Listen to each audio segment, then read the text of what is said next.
बिस्मिल्लाहिर्रहमानिर्रहीम। अस्सलाम वालेकुम स्टूडेंट्स, मैं हूं अरशद अजीज, आपका फिजिक्स टीचर। आज हम डिस्कस करने जा रहे हैं A+ सीरीज के टेस्ट नंबर 7 को। टेस्ट नंबर 7 बेस करेगा स्टेप स्कीम ऑफ स्टडीज के अकॉर्डिंगली यूनिट नंबर 7 के कॉन्सेप्ट्स पर।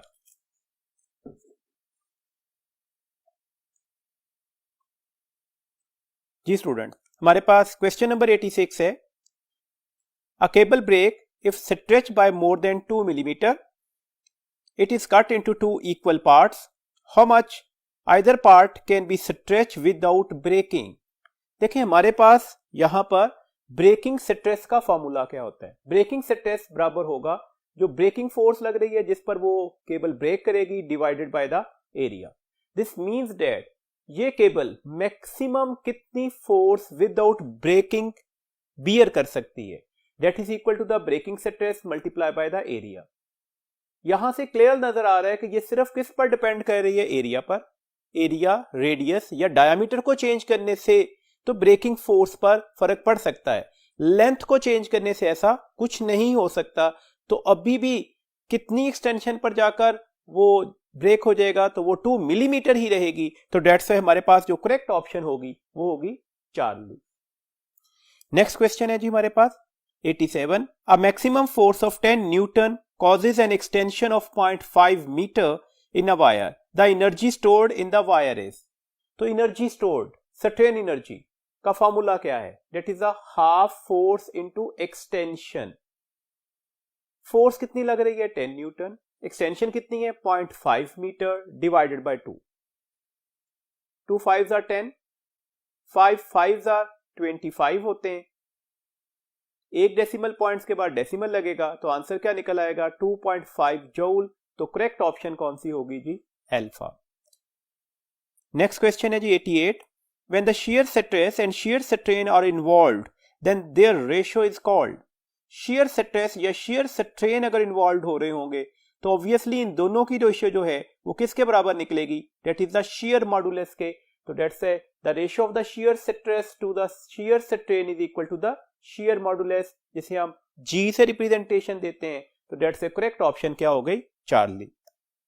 89 क्वेश्चन है। Which of the following theory completely explain the 3 types of material?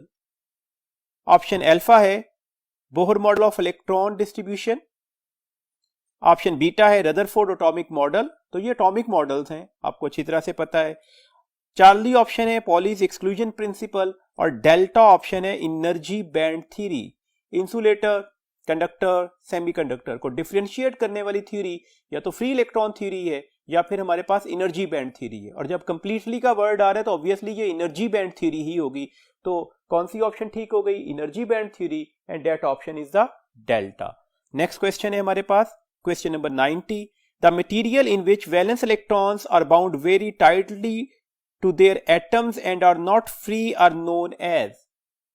ऐसे वैलेंस इलेक्ट्रॉन जो टाइटली बाउंड होते हैं अपने एटम्स के साथ, ऐसे मटेरियल्स को कहते क्या हैं? तो obviously they are said to be the insulators, क्योंकि अब फ्री इलेक्ट्रॉन की गुंजाइश बाकी नहीं बची। तो दैट्स व्हाई ऐसे मटेरियल्स इंसुलेटर्स कहलाएंगे। और यहां पर कौन सी ऑप्शन ठीक हो जाएगी? That is a beta. 91 question है। According to the band theory of solids in the conductors, the conduction band and valence band are। Energy band theory के अकॉर्डिंगली हमारे पास सॉलिड में वैलेंस और कंडक्शन बैंड लार्जली ओवरलैप कर रहे होते हैं, ये इनका ओवरलैपिंग एरिया है। There is no physical distinction between the conduction and the valence band. तो दैट्स व्हाई कौन सा वर्ड ठीक हो जाएगा? ओवरलैप। और ये हमारे पास किस ऑप्शन में लिखा हुआ है? ऑप्शन नंबर बीटा में। तो बीटा ऑप्शन हमारे पास क्या है? This one is the overlap. Alpha option देखिएगा लिखा हुआ है separated by the large space. Charlie option लिखी हुई है separated by forbidden energy band, and delta option है नन ऑफ दीज। तो ये ओवरलैपिंग वाला बिहेवियर ठीक होगा। तो beta is the correct option. 92 question है। Two identical wires of different materials have Young moduli as 40 × 10⁻10 newton पर मीटर स्क्वायर एंड 30 × 10⁻10 न्यूटन पर metre square respectively. If these are stretched by equal loads then the ratio of the extension produced in them will be। देखिए हमारे पास extension का formula क्या होता है? That is equal to the F multiplied by the length divided by area into the Young's modulus। This means that ये यहां पर clear है कि जो डेल्टा एल जिसे एक्सटेंशन बोल रहे हैं वो यंग मॉडुलस के इनवर्स रिलेशन में होता है, ठीक है ना। बाकी सारी चीजें तो कांस्टेंट थी, फोर्स, लेंथ और area. This means that delta L1 over delta L2 की रेशियो किसके बराबर हो गई? तो यंग मॉडुलस के इनवर्स रिलेशन में था, तो यहां पर इनवर्स रिलेशन आएगा y2 ओवर y1। y2 की वैल्यूज क्या थी? 30 इंटू 10 रेज़ की पावर 10। y1 की वैल्यूज क्या है? 40 इंटू 10 रेज़ की पावर 10। 10 रेज़ की पावर 10 10 रेज़ की पावर 10 से कैंसिल हो गया, ये एक जीरो इस जीरो से कैंसिल हो गया, तो रेशियो क्या बन रही है? 3:4। तो इसके अकॉर्डिंगली हमारे पास कौन सी ऑप्शन ठीक हो गई? That is the Charlie. 93 question है जी। A cube of each of length 6 meter is subjected to a normal force of 144 Newton. What will be the value of the stress exerted? Stress का formula क्या होता है? Stress का formula होता है जी force per unit area. Force आपके पास गिवन है और क्यूब की एक लेंथ भी गिवन है, और अगर क्यूब की एक लेंथ गिवन हो तो क्यूब का एरिया किसके बराबर होगा? इस लेंथ के स्क्वायर के। तो डेट्स है फोर्स कितनी लग रही थी? 144। एक लेंथ की वैल्यूज क्या थी? 6, तो 6 इंटू 6 क्या हो जाएगा? 36। अब 36 4 आर 144 होते हैं, तो डेट्स से आंसर क्या निकल आएगा? 4 न्यूटन पर मीटर स्क्वायर। तो इसके अकॉर्डिंगली हमारे पास करेक्ट ऑप्शन क्या हो गई? चार्ली जी। नेक्स्ट क्वेश्चन है हमारे पास 94। A wire of length L and radius R is fixed at one end and a force F applied to other end produce the extension L. The extension produce an another wire of the same material. Material same होने का मतलब हुआ young modulus की value same हो जाएगी। Of length 3L and radius 2R by a force 4F is. तो अब हमने वंस अगेन एक्सटेंशन का फॉर्मूला लिखना है। एक्सटेंशन का फॉर्मूला है हमारे पास F into the length divided by the area into the Young's modulus. Area की वैल्यूज लगा दीजिएगा। आप सबको पता है एरिया फर्स्ट सिलेंडर क्या होता है? पाई आर स्क्वायर। तो मैंने एरिया की जगह पर पाई आर स्क्वायर लिख दिया। अब देखिएगा हमारे पास कंडीशन क्या बन रही है? सेम मटेरियल था तो डेट्स है ये वैल्यूज तो सेम होगी, पाई भी सेम रहेगा, तो एक्सटेंशन डायरेक्टली प्रोपोर्शनल हो जाएगी force multiply by the length divided by R square के। अब आप रेशो बना लें। Delta L1 over delta L2 किसके इक्वल निकलेगा? फोर्सेस के साथ डायरेक्ट रिलेशन था तो डेट्स है फोर्स का सिंपल रिलेशन बनेगा F1 ओवर F2। लेंथ के साथ भी डायरेक्ट रिलेशन है तो डेट्स है L1 ओवर L2। जबकि रेडियस के साथ इनवर्स रिलेशन है तो ये R2 over R1 whole square भी आ जाए। पहली कंडीशन पर फोर्स क्या है? F। सेकंड वायर पर फोर्स कितनी लग रही है? 4F। पहली वायर की लेंथ L है, सेकंड वायर की लेंथ हमने 3 टाइम्स ऑफ दैट लेंथ ली। पहली वायर का रेडियस R है, जबकि सेकंड वायर का रेडियस हमने उसे डबल कर दिया तो ये 2R था। देखें ये F से F कैंसल, लेंथ से लेंथ कैंसल, रेडियस से रेडियस कैंसल हो। दिस मीन्स दैट ये किसके बराबर आ जाएगा? 1 ओवर 4 मल्टीप्लाई बाय 3। ये 4 और ये 3 और ये 2 का स्क्वायर भी था तो डेट्स 2 का स्क्वायर क्या हो जाएगा? 4। तो 4 से कट गया 4। आपने डेल्टा L2 कैलकुलेट करना था तो दोनों साइड पर क्रॉस मल्टीप्लाई कर दें। तो क्रॉस मल्टीप्लाई करने से होगा क्या? अब हमारे पास ये 3 टाइम्स ऑफ ओरिजिनल लेंथ आ जाएगी और ये हमारे पास डेल्टा L2 के बराबर आ गया। This means that second wire में कितनी एक्सटेंशन आई? 3 time of the extension of the first wire. तो डेट्स वाई करेक्ट ऑप्शन क्या हो गई? डेल्टा। 95 क्वेश्चन है जी। A bar of length L cross sectional area A and Young modulus Y is pulled by a force F from both end so as to produce an elongation x. then आपने x के relative feature बताना है, कौन सा ठीक होगा? x stand for extension, तो मैंने डेल्टा L को किससे रिप्लेस कर दिया? x से। डेल्टा L का फॉर्मूला अभी हमने डिस्कस किया, force into the length divided by the area into the Young's modulus. This means that जो एक्सटेंशन है वो डायरेक्टली प्रोपोर्शनल टू फोर्स होगी, एक्सटेंशन जो है वो directly proportional to the length होगी, एक्सटेंशन जो है वो इनवर्सली प्रोपोर्शनल टू एरिया होगी और extension inversely proportional to the Young's modulus होगी। अब इसके अकॉर्डिंगली अपना फीचर देख लें कौन सा ठीक बन रहा है। तो हमारे पास x is inversely proportional to length, option alpha थी तो गलत हो गई। बीटा ऑप्शन है x is directly proportional to area, ये भी गलत हो गई। चार्ली ऑप्शन है x is inversely proportional to the area, तो डेट्स है ये ऑप्शन हमारे पास करेक्ट होगी। तो करेक्ट ऑप्शन है चार्ली। 96 क्वेश्चन है जी। Which material has same value of the Young's and bulk modulus? हमारे चैप्टर में 17.1 टेबल बना हुआ है, वहां पर वेरी फर्स्ट रो पर मेंशन किया गया कि एल्यूमिनियम जो है वो एक ऐसा मटेरियल है जिसमें यंग्स और बल्क मॉडुलस की वैल्यूज क्या होगी, वो सेम होगी, और ये 17 × 10⁻⁻9 पास्कल इसकी वैल्यूज लिखी भी हुई है। तो दैट्स ए करेक्ट ऑप्शन हमारे पास क्या हो गई, that is a beta. Next question देखिएगा जी हमारे पास 97। A certain force F increases the length of a wire by 4 millimeter. The force required to increase its length by 16 millimeter is Hooke's law. Force is directly proportional to the extension. This means that F1 over F2 की ratio किसके बराबर आएगी, delta L1 over delta L2 की ratio की। ये F ले लें, F2 calculate करना चाह रहे थे। एक्सटेंशन फर्स्ट वायर में 4 मिलीमीटर है, देन हमने उसे एक्सटेंड करके कितना कर दिया, 16 मिलीमीटर। तो ये आप कैलकुलेट कर लें। देखिए ना, मिलीमीटर से तो मिलीमीटर कैंसिल हो गया, 4 4 और 16 होते हैं। अब क्रॉस मल्टीप्लाई कर दें, F2 इधर जाकर मल्टीप्लाई होगा और 4 इधर आकर मल्टीप्लाई हुआ, तो इसका मतलब है कितने टाइम फोर्स बढ़ चुकी होगी, 4 टाइम्स। इसके अकॉर्डिंगली करेक्ट ऑप्शन क्या हो गई, चार्ली। 98 क्वेश्चन है जी हमारे पास। The stress versus strain graph for 2 wires of material A and B are as shown in the figure. If YA and YB are the respective young moduli of the material, then देखें हमारे पास YA over YB की ratio calculate करने से कहा गया है। आप अपनी ऑप्शंस पर गौर कर सकते हैं। तो simple is that young modulus किसके बराबर होता है, अगर ये स्ट्रेस और स्ट्रेन है तो हम कहते हैं कि यंग्स मॉडुलस बराबर होगा slope of the stress strain graph के, और स्लोप को आप टेंजेंट भी लिखते हो तो that's a tangent of that angle भी कहा जा सकता था। This means that y over YB किसके बराबर निकलेगा, जो एंगल इसका बना डेट इज द 60 डिग्री, और जो एंगल इसका बना that is the tangent of 30 degree. Tangent of 60 को टेंजेंट ऑफ 30 से डिवाइड करेंगे। टेंजेंट ऑफ 60 की वैल्यूज क्या होती है, 300 टेंजेंट ऑफ 30 की वैल्यूज क्या होती है, 1 ओवर 300 ये 300 ऊपर जाकर मल्टीप्लाई होगा, that is the 300 multiply by 300, this one is the 3। तो हमारे पास आंसर क्या निकलेगा, 3:1। तो करेक्ट ऑप्शन कौन सी हो गई, अल्फा। नेक्स्ट क्वेश्चन है जी हमारे पास 99। A cylinder of 0.2 centimetre diameter is subjected to a load of 500 kilogram. The stress on the cylinder is, आपने स्ट्रेस कैलकुलेट करना है सिलेंडर के ऊपर। स्ट्रेस का फॉर्मूला क्या होता है, that is the force per unit area. आप इसे लिख सकते हो फोर्स ओवर एरिया की जगह पर सिलेंडर का एरिया लिख दें pi R square, because diameter में वैल्यूज गिवन थी, तो that's why R equal to the d/2 होता है। तो डेट से अगर हम यहां पर r की वैल्यूज लगा दें तो d/2 का स्क्वायर लेना पड़ेगा, तो ये पाई d²/4 हो जाएगा। ये 4 ऊपर जाकर मल्टीप्लाई हो जाएगा। 4 मैथ दिया गया था 500 किलोग्राम, g की वैल्यूज आप सबको पता है कितनी होती है, 10 होती है, तो ये इसके मल्टीप्लाइंग फैक्टर आ गए न्यूमिरेटर में। डाउनवर्ड क्या हुआ जी, पाई और d स्क्वायर था।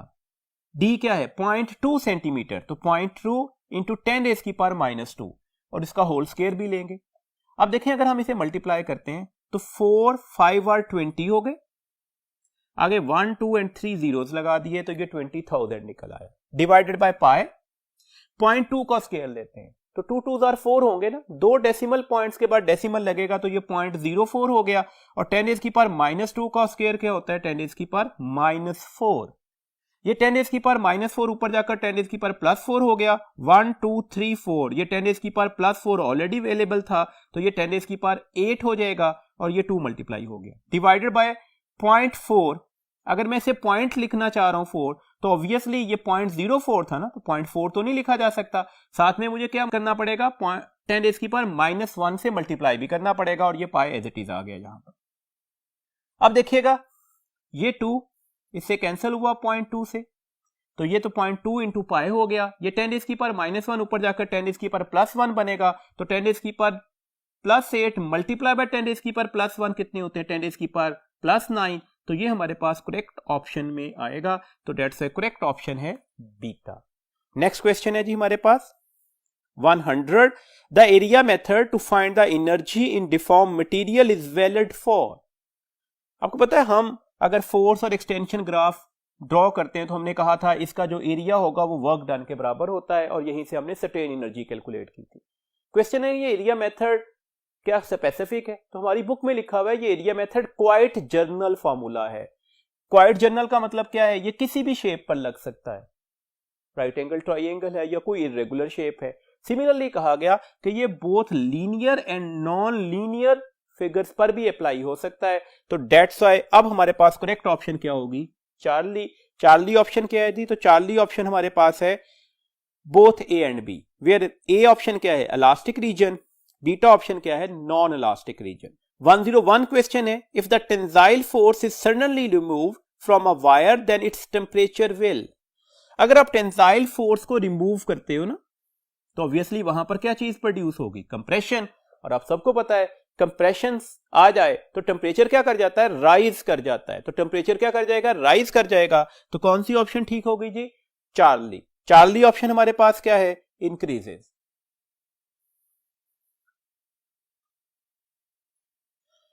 जी 102 क्वेश्चन है, two wires of same material and cross sectional area have the length in the ratio 1:4. They are stretched by the same force.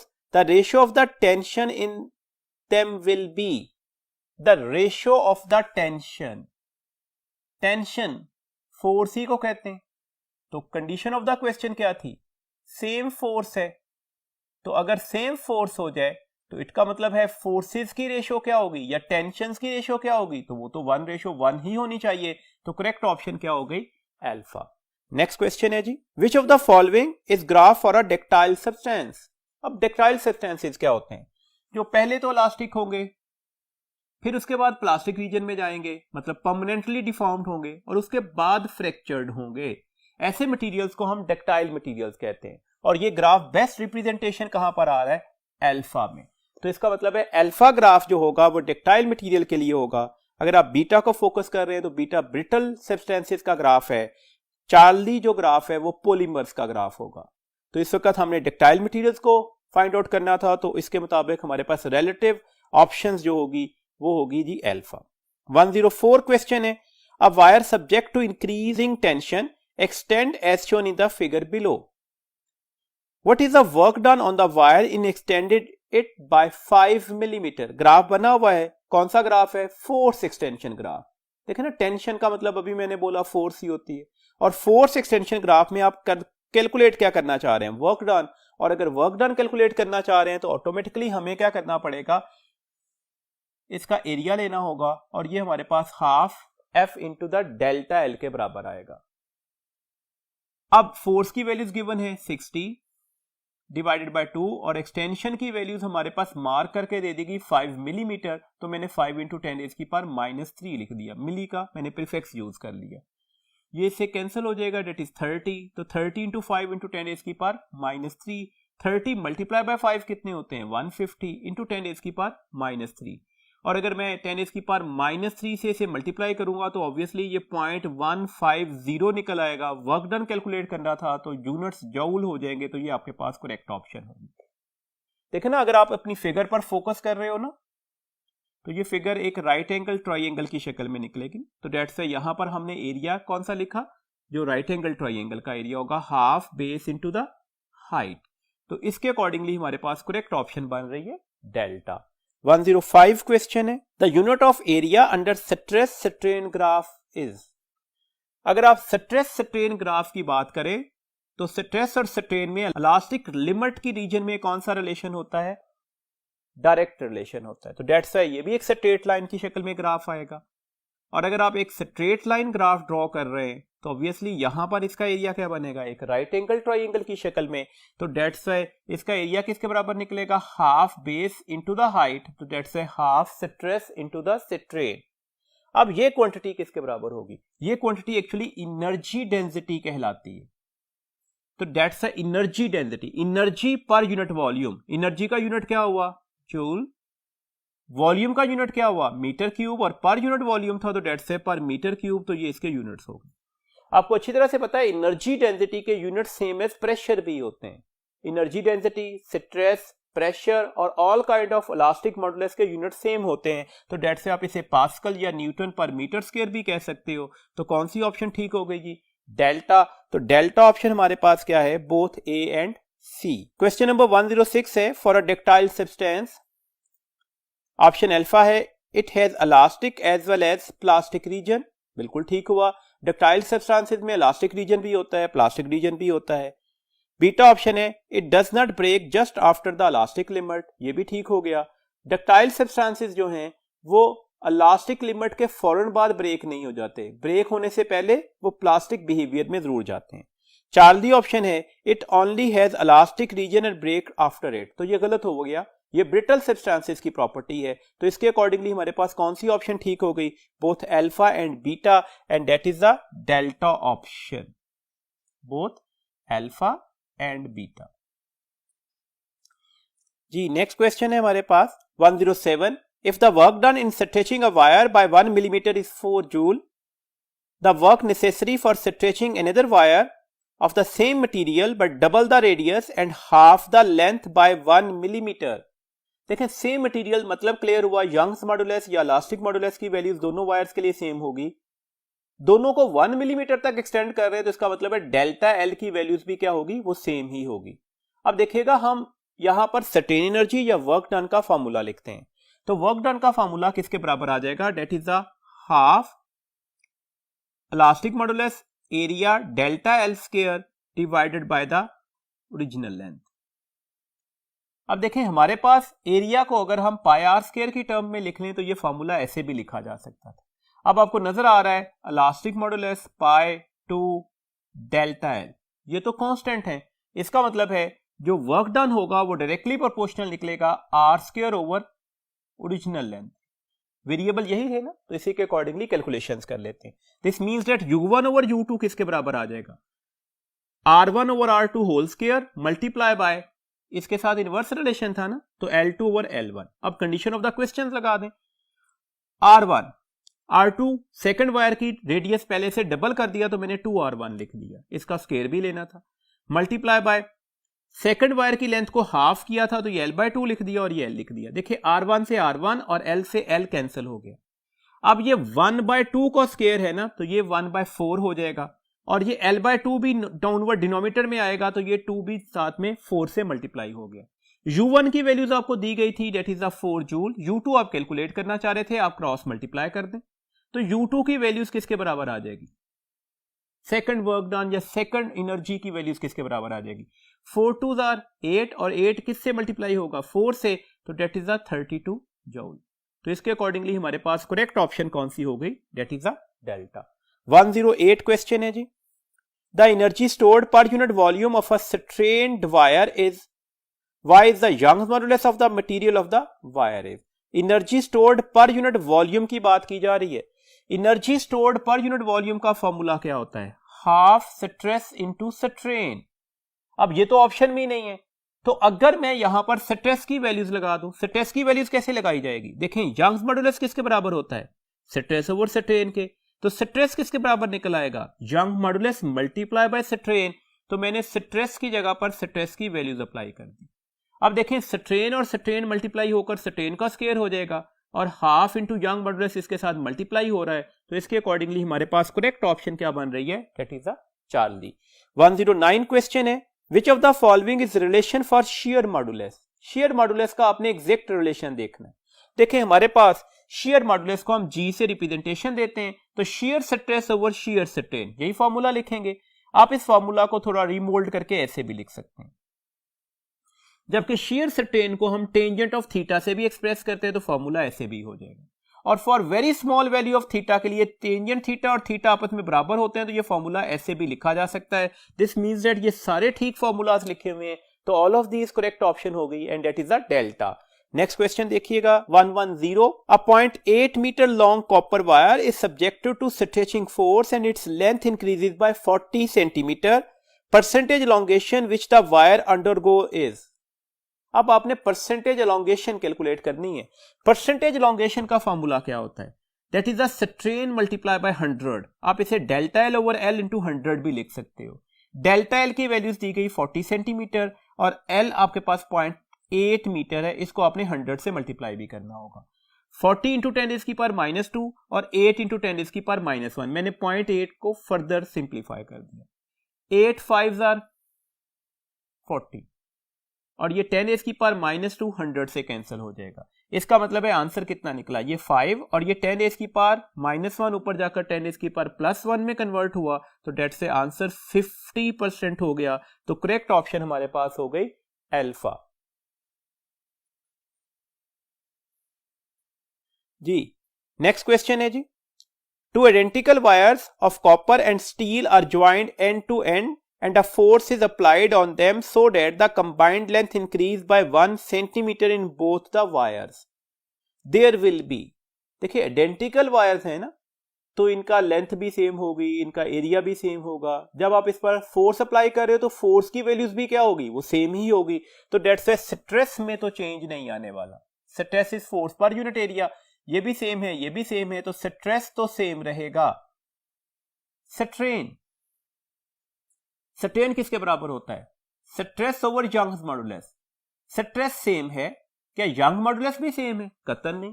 एक कॉपर वायर थी, दूसरी वायर का मटेरियल डिफरेंट है, दोनों के यंग मॉडुलस की वैल्यूज भी क्या हो जाएगी, डिफरेंट हो जाएगी। तो जब ये वैल्यूज डिफरेंट होगी तो क्या स्ट्रेन सेम हो सकता है? कतई नहीं। तो स्ट्रेन क्या कर चुका होगा, वो डिफरेंट हो रहा होगा।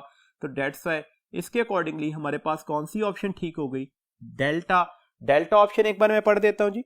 डेल्टा ऑप्शन है equal stress and unequal strain.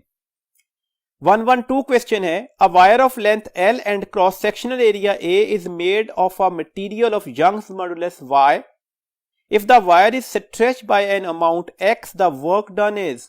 आपने वर्क डन का फॉर्मूला लिखना है। तो वर्क डन का फॉर्मूला तो हम बार बार डिस्कस करते आ रहे हैं, ये हाफ फोर्स इनटू एक्सटेंशन के बराबर होता है। In terms of elastic modulus आप इसे कैसे लिखोगे, हाफ इलास्टिक मॉडुलस या young modulus multiply by area multiply by extension का स्क्वायर। एक्सटेंशन अगर x है तो हम x स्क्वायर लिख देंगे, divided by original length that is the capital L। तो हमारे पास ये वाला फॉर्मूला इस वक्त ऑप्शन में करेक्ट है, और ये है जी चार्ली ऑप्शन। 113 क्वेश्चन है जी, if the stress in the wire is 8 × 10 raise की power 9 pascal and the strain is 10 raise की power -3, then energy per unit volume is. आपने energy per unit volume calculate करनी थी, और एनर्जी पर यूनिट वॉल्यूम बराबर होती है half stress into strain के। स्ट्रेस की वैल्यूज है 8 × 10 रेज़ की पावर +9, स्ट्रेन की वैल्यूज है 10 रेज़ की पावर -3, ये इससे कैंसिल हो गया 4, तो डेट्स 4 × 10 रेज़ की पावर +6। यूनिट्स क्या लिखे जाएंगे, इसके यूनिट्स या तो पास्कल्स लिखे जा सकते हैं, या न्यूटन पर मीटर स्क्वायर लिखे जा सकते हैं, या इसी से यहां पर एनर्जी की यूनिट्स क्या होंगे, जूल, और वॉल्यूम के यूनिट्स क्या होंगे, मीटर क्यूब। तो ये पर मीटर क्यूब लिखा आपने, तो डेट से हमारे पास कौन सी ऑप्शन ठीक होगी, that is the alpha. 114 question है जी, at 0 kelvin an intrinsic semiconductor behave as. Intrinsic semiconductor 0 kelvin पर कैसे बिहेव करता है, तो परफेक्ट इंसुलेटर के तौर पर, रूम टेम्परेचर पर यह सेमीकंडक्टर बन जाता है। जबकि 0 केल्विन के ऊपर कंडक्टर कैसे बिहेव करता है, सुपर कंडक्टर्स के तौर पर। तो इस वक्त हमारे पास कौन सी ऑप्शन ठीक हो गई, चार्ली। चार्ली ऑप्शन है हमारे पास जी, इंसुलेटर। क्वेश्चन नंबर 115 है, which of the following is not true according to energy band theory. Energy band theory को अपने ध्यान में रखिएगा, ऑप्शन पढ़िएगा, और जो ठीक नहीं है वो ढूंढना है। ऑप्शन अल्फा है, forbidden energy gap can not be occupied by electrons. तो ऑब्वियसली फॉरबिडन एनर्जी गैप जो है वो प्रोबेटेड एरिया होता है इलेक्ट्रॉन्स के लिए, तो वहां पर इलेक्ट्रॉन्स नहीं होंगे। बीटा ऑप्शन है, valence band is empty in insulators. Insulator के अंदर सारे के सारे इलेक्ट्रॉन्स वैलेंस बैंड में ही होते हैं, तो इंसुलेटर में वैलेंस बैंड कंप्लीटली फिल्ड होता है, तो डेट्स ये ऑप्शन गलत है। चार्ली ऑप्शन है, valence band is partially filled in semiconductors, ये ठीक हो गई, वैलेंस बैंड सेमीकंडक्टर में पार्शियली फिल्ड ही होगा। डेल्टा ऑप्शन है, conduction band is partially filled in conductors, ये ऑप्शन भी ठीक है। अब इसका मतलब है गलत ऑप्शन कौन सी थी, बीटा, तो हमने गलत ऑप्शन ही ढूंढनी थी, तो हमारे पास इस वक्त करेक्ट ऑप्शन कौन सी है, डेट इज द बीटा। ये था जी हमारे पास लास्ट क्वेश्चन इस टेस्ट का। होपफुली आपको ये तमाम बातें बहुत अच्छी तरह से समझ में आ गई होंगी। अपना बहुत ख्याल रखिएगा। अल्लाह हाफिज।